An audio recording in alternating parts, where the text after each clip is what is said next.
नमस्कार दोस्तों, स्वागत है आपका आपके अपने यूट्यूब चैनल में जिसका नाम है स्टडी विद जगदम्बे शुक्ला। दोस्तों, आज हम रीतिकाल काव्य जो है उसमें किस किस संप्रदाय का झलक हमको दिखाई देती है उसके बारे में विस्तार से चर्चा करेंगे और रीतिकाल की विशेषता भी इसी वीडियो में जानेंगे। तो ज़्यादा बातें न करते हुए पहले जानते हैं कि रीति काव्य पर किस प्रकार के साहित्य का प्रभाव पता चला। राधा कृष्ण की भक्ति का प्रचार और प्रसार करने वालों में सबसे पहले मध्वाचार्य का नाम लिया जाता है। इसके बाद निम्बाचार्य और विष्णु स्वामी के सिद्धांतों ने इस ओर विशेष महत्वपूर्ण योगदान दिया। राधा की उपासना श्रीमद् भागवत पुराण के आधार पर वृंदावन में ईस्वी सन 1100 के आसपास प्रारंभ हो गई। वहां से बंगाल और अन्य स्थलों तक पहुंचने लगी। निम्बार्क से प्रभावित होकर बंगाल में जयदेव ने गीत गोविंद की रचना की, जिसमें राधा कृष्ण के विहार का वर्णन है। बाद में चैतन्य महाप्रभु ने राधा को अधिक व्यापक बना दिया।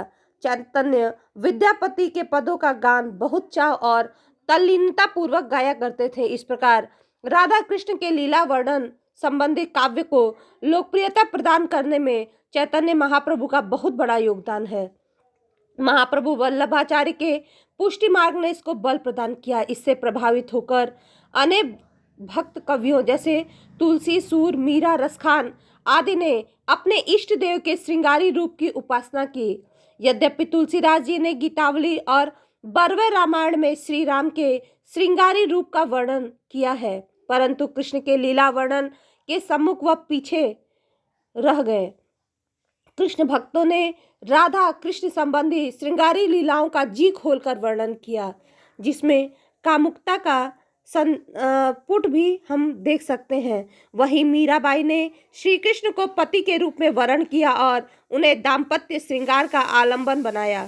खान ने काव्य भक्ति में निमग्न होकर राधा कृष्ण के श्रृंगारी रूप का वर्णन किया है। राधा कृष्ण श्रृंगार वर्णन की यह परंपरा रीतिकाल के कवियों ने सादर स्वीकार की और आश्रयदाताओं के मनोरंजनार्थ इसमें कामुकता का विशेष पुट दिया। नायिका भेद कथन के अंतर्गत इन्हें इस प्रकार की काव्य रचना के विशेष अवसर प्राप्त हुए। रीतिकाल पर सूफी काव्य का भी प्रभाव पड़ा। जायसी इस काल तक आते आते काफी लोग प्रसिद्ध हो गए थे। सूफी कवियों ने इश्क मिजाजी को इश्क हकीकी का आवश्यक अंग बताया। इश्क हकीकी का पाठ पढ़ाने के लिए इश्क मजाजी का महत्व बताया, अर्थात माशूक मजाजी में माशूक हकीकी की तस्वीर दिखाने की कोशिश की गई। फलतः उनकी कविताओं में आशिक माशूकाओं की चर्चा भर दिखाई देती है, जैसा कि स्वाभाविक था। आगे चलकर सूफियों का पतन हो गया। फलतः लिखने वाले और पढ़ने वाले दोनों के दृष्टिकोण दूषित हो गए। इश्क मजाजी को इश्क हकीकी का प्रतिरूप मान बैठे और आगे चलकर ये लोग परमात्मा के स्थान पर सुंदर लड़कियों के प्रेम में बंधने लगे। इस परंपरा के कवियों ने अपने माशूकों की खूबसूरती के अतिशयोक्ति वर्णन पूर्व लिखना शुरू कर दिया। मैखाने में जाम पीकर वे माशूक के साथ झूमने लगे। तत्कालीन हिंदी कविता यह इसका पढ़ना सर्वथा स्वाभाविक था।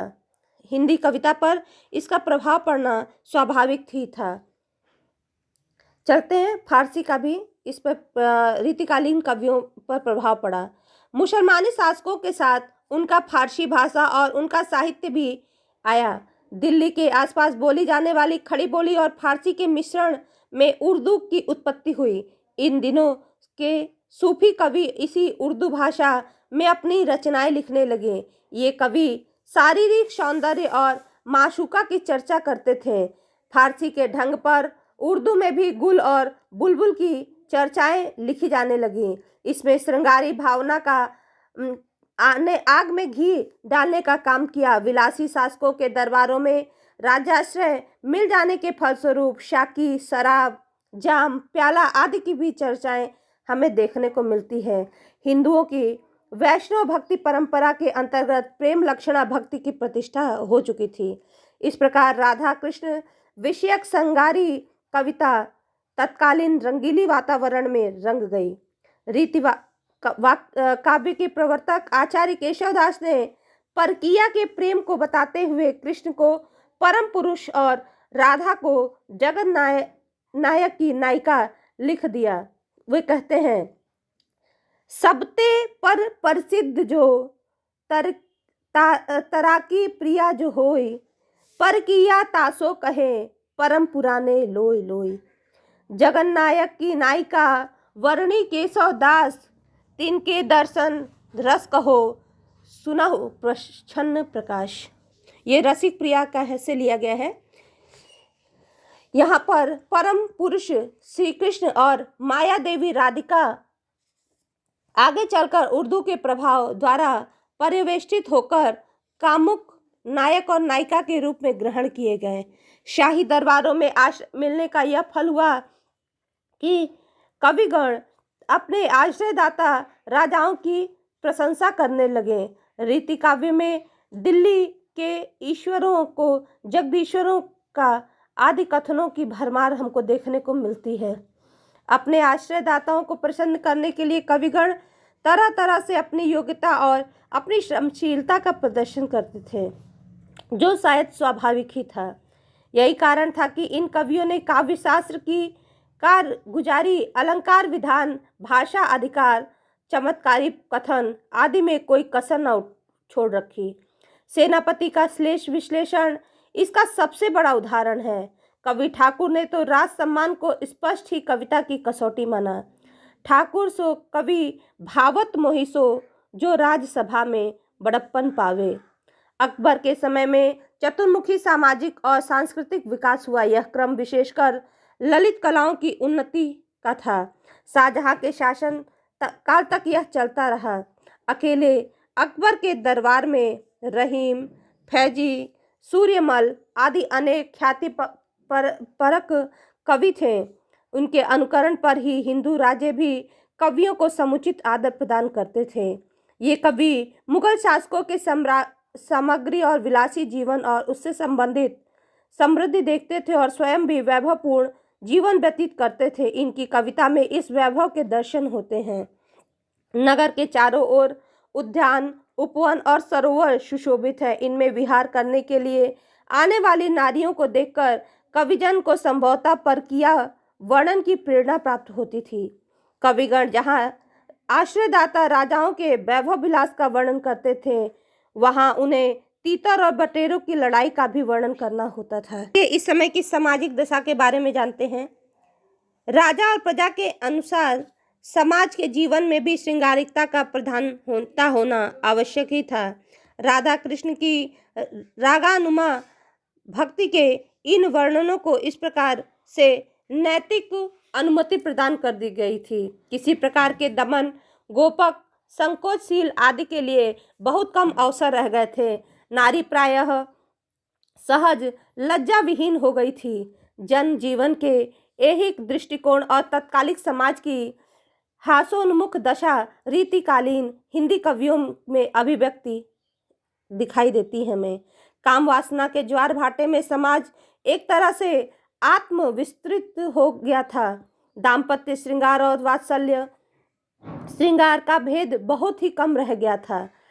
पंडित संस्कृत काव्य शास्त्र की परंपरा में पंडित राज जगन्नाथ अंतिम आचार्य हैं। संस्कृत काव्य शास्त्र के वही एक ऐसे आचार्य हैं जिन्होंने लक्षणों के अनुरूप उदाहरण प्रस्तुत करने के लिए स्वरचित छंद लिखे।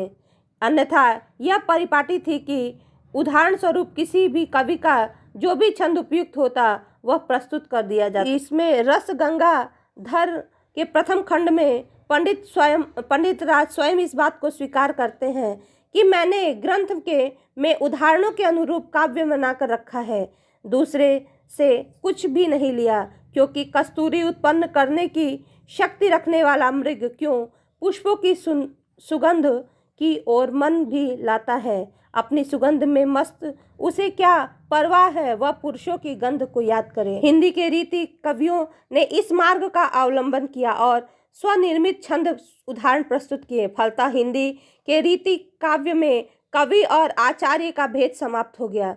यह एक परिपाटी बन गई। पहले एक दोहे में वाक्यांश का लक्षण लिख दिया जाता था और फिर उसके नीचे उदाहरण के लिए स्वरचित कवित्व या सवैया लिख दिया जाता था। इस काल की रचनाएं हमें 3 वर्गों में देखने को मिलती हैं। जो पहला वर्ग था वह रीति सिद्ध वर्ग था। इस वर्ग में वे कवि आते थे जिन्होंने लक्षण, उदाहरण और शैली पर काव्य की रचना की, काव्यांशों का निरूपण किया। इस वर्ग के प्रमुख कवियों में केशवदास, देव, पद्माकर, मतीराम, भूषण और ग्वाल आते हैं, जबकि दूसरा जो था वह रीतिबद्ध कवि थे। इस वर्ग के अंतर्गत वे कवि आते थे जिन्होंने लक्षण, उदाहरण की शैली नहीं अपनाई, केवल उदाहरण स्वरूप छंद लिखे और प्रत्येक छंद लिखते समय किसी न किसी काव्यांश पर दृष्टि रखी। इस वर्ग में मुख्यतः सेनापति और बिहारी जी आते हैं। इन कवियों ने श्रृंगार रस को लक्ष्य करके समस्त काव्यांश निरूपण किया। केवल भूषण एक ऐसे कवि हैं जिन्होंने वीर रस को आधार बनाकर इसका उपयोग किया। तीसरा जो है वह रीति मुक्त या स्वच्छंद कवि थे। इस वर्ग के कवि काव्यांश निरूपण न करके स्वतंत्र रूप से श्रृंगार परक काव्य रचनाएं करते थे। इन कवियों ने अपनी विरस व्यथा की पीर का वास्तविक वर्णन किया, राधा कृष्ण को आलम्बन नहीं बनाया। इस वर्ग के कवि घनानंद, बोधा, आलम और ठाकुर थे। चलिए रीति काव्य की विशेषता जानते हैं। ये इस समय की सामाजिक दशा के बारे में जानते हैं। राजा और प्रजा के अनुसार समाज के जीवन में भी श्रृंगारिकता का प्रधानता होना आवश्यक ही था। राधा कृष्ण की रागानुमा भक्ति के इन वर्णनों को इस प्रकार से नैतिक अनुमति प्रदान कर दी गई थी। किसी प्रकार के दमन, गोपक, संकोचशील आदि के लिए बहुत कम अवसर रह गए थे। नारी प्रायः सहज, लज्जा विहीन हो गई थी। जन जीवन के ऐहिक दृष्टिकोण और तत्कालिक समाज की हास्योन्मुख दशा रीतिकालीन हिंदी कवियों में अभिव्यक्ति दिखाई देती है। हमें काम वासना के ज्वार भाटे में समाज एक तरह से आत्म विस्तृत हो गया था। दाम्पत्य, श्रृंगार और वात्सल्य श्रृंगार का भेद बहुत ही कम रह गया था। पंडित संस्कृत काव्य शास्त्र की परंपरा में पंडित राज जगन्नाथ अंतिम आचार्य हैं। संस्कृत काव्य शास्त्र के वही एक ऐसे आचार्य हैं जिन्होंने लक्षणों के अनुरूप उदाहरण प्रस्तुत करने के लिए स्वरचित छंद लिखे। अन्यथा यह परिपाटी थी कि उदाहरण स्वरूप किसी भी कवि का जो भी छंद उपयुक्त होता वह प्रस्तुत कर दिया जाता। इसमें रस गंगाधर के प्रथम खंड में पंडित राज स्वयं इस बात को स्वीकार करते हैं कि मैंने ग्रंथ में उदाहरणों के अनुरूप काव्य बनाकर रखा है, दूसरे से कुछ भी नहीं लिया, क्योंकि कस्तूरी उत्पन्न करने की शक्ति रखने वाला मृग क्यों पुष्पों की सुगंध की ओर मन भी लाता है। अपनी सुगंध में मस्त उसे क्या परवाह है, वह पुरुषों की गंध को याद करे। हिंदी के रीति कवियों ने इस मार्ग का अवलंबन किया और स्वनिर्मित छंद उदाहरण प्रस्तुत किए। फलतः हिंदी के रीति काव्य में कवि और आचार्य का भेद समाप्त हो गया। यह एक परिपाटी बन गई। पहले एक दोहे में वाक्यांश का लक्षण लिख दिया जाता था और फिर उसके नीचे उदाहरण के लिए स्वरचित कवित्व या सवैया लिख दिया जाता था। इस काल की रचनाएं हमें 3 वर्गों में देखने को मिलती हैं। जो पहला वर्ग था वह रीति सिद्ध वर्ग था। इस वर्ग में वे कवि आते थे जिन्होंने लक्षण, उदाहरण और शैली पर काव्य की रचना की, काव्यांशों का निरूपण किया। इस वर्ग के प्रमुख कवियों में केशवदास, देव, पद्माकर, मतीराम, भूषण और ग्वाल आते हैं, जबकि दूसरा जो था वह रीतिबद्ध कवि थे। इस वर्ग के अंतर्गत वे कवि आते थे जिन्होंने लक्षण, उदाहरण की शैली नहीं अपनाई, केवल उदाहरण स्वरूप छंद लिखे और प्रत्येक छंद लिखते समय किसी न किसी काव्यांश पर दृष्टि रखी। इस वर्ग में मुख्यतः सेनापति और बिहारी जी आते हैं। इन कवियों ने श्रृंगार रस को लक्ष्य करके समस्त काव्यांश निरूपण किया। केवल भूषण एक ऐसे कवि हैं जिन्होंने वीर रस को आधार बनाकर इसका उपयोग किया। तीसरा जो है वह रीति मुक्त या स्वच्छंद कवि थे। इस वर्ग के कवि काव्यांश निरूपण न करके स्वतंत्र रूप से श्रृंगार परक काव्य रचनाएं करते थे। इन कवियों ने अपनी विरस व्यथा की पीर का वास्तविक वर्णन किया, राधा कृष्ण को आलम्बन नहीं बनाया। इस वर्ग के कवि घनानंद, बोधा, आलम और ठाकुर थे। चलिए रीति काव्य की विशेषता जानते हैं। नेक्स्ट वीडियो में। यदि आपको मेरा चैनल अच्छा लगा हो तो प्लीज़ इसे लाइक शेयर सब्सक्राइब करना ना भूलें।